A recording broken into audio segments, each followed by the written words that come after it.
In this simulation, we're going to investigate the causes of infrared radiation. Look at the position of the slider on the electromagnetic spectrum and notice the wavelength. The slider is in the infrared region and the wavelength is about 5.4 times 10 to the power minus 5 meters. Now let's click on the information button on the right to find out how to use the infrared light. So the infrared radiation comes from hot objects such as lamps, electric heaters, and flames.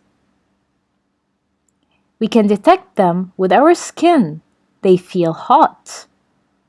We use them in TV remote controls for heating and for seeing in the dark. They can be dangerous because they make you hot.